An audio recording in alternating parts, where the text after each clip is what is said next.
My daughter was riding her bike the other day, and she fell and kind of skinned up her face pretty bad. We had to go to urgent care. And she's crying, and I'm carrying her. All I could think about is like parents in Gaza.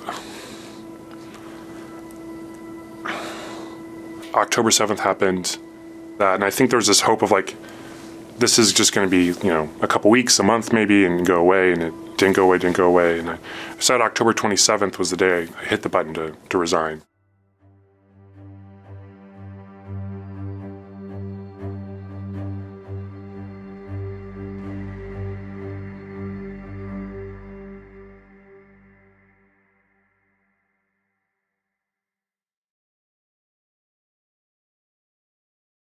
I was in 7th grade when 9/11 happened, and that really had an impact on me.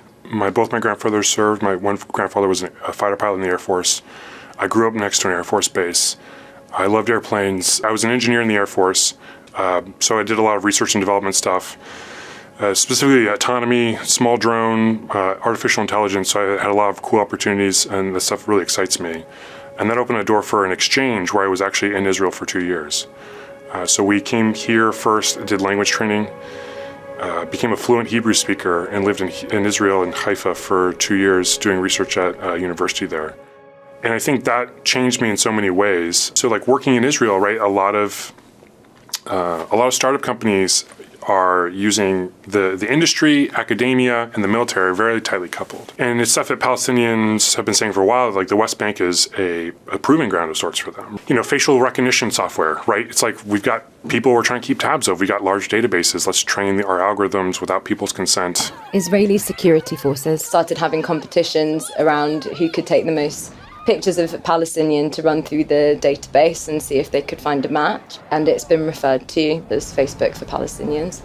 So we're working on technology in the United States that we have a lot of constraints for safety and things that if you wanted, from a purely kind of pragmatic, like better test data, they could just go test it in Israel. And me making something more efficient or lethal or whatever could have direct consequences on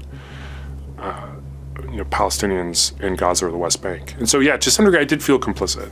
And I think Gaza's just, again, disproportionately what they're doing with some of their drones and their AI targeting systems, Lavender, Gospel, like learning more about that and seeing the parallels to the research and the work I was doing. That was a shift change for me, where it's like, I'm not just going to leave and be quiet about it. I actually want to make some noise. The military there has been using an AI program called Lavender to identify its targets.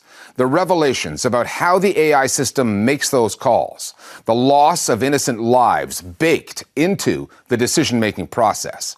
A second AI system, known as Where's Daddy, tracked Palestinian men on the kill list. It was purposely designed to help Israel target individuals when they were at home at night with their families. Again, I think October 7th was really kind of the turning point of like re-examining some of the forces and the stories behind the oppression of the Palestinian people that really kind of like made a lot more sense to me. I got a text from my wife the morning after. She's like, do you like turn on the news, you see what happened in Israel? And so like obviously jump on, start scrolling, start texting a bunch of my friends. Obviously it was horrific. That being said, some of the responses from my Israeli friends really, really scared me. Just the language that they were speaking. The response by Israel is always disproportionate. The level of damage that Hamas did, the level of death the response was going to be, I didn't imagine it'd be as bad as it was or last as long as it has, but I knew it was going to be really bad. The thing that just struck with me is like October 6th was really bad in Gaza. It's been an open air prison for a long time, but I knew it was bad to begin with, right? And they were kind of at the total mercy of Israel. Her name is Hind Brajab, and she was just 5 years old when she was killed with her family trapped in a vehicle. It's the Bedouin.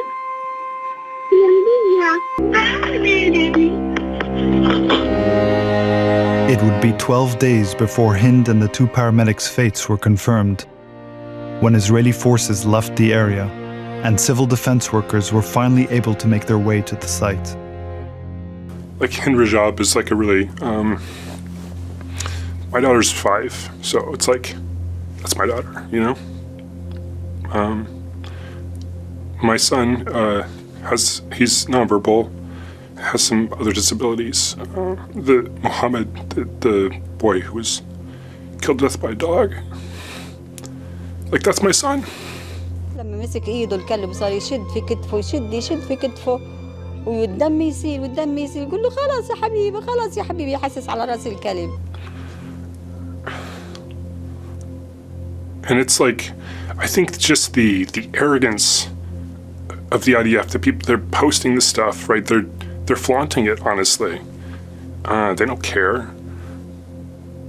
It's just so evil. Just like tugging my babies at night. I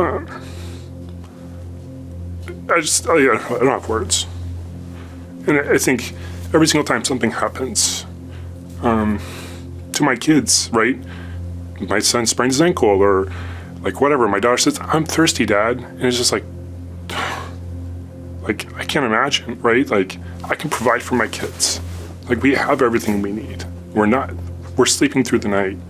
Like, just the agony of parents, let alone people, like, kids are under rubble, or I just, like, honestly, like, it overwhelms me. Sometimes I don't even think about it, but it's really, really hard.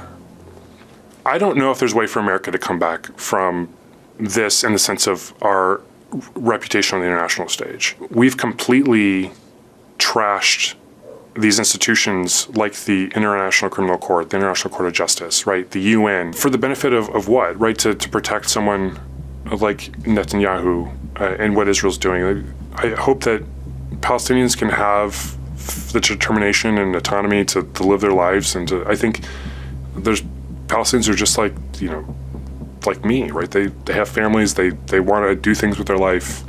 They want to be messed with by, you know, occupying powers. I just see so much clearly how our liberation, or their liberation, is bound up in my own.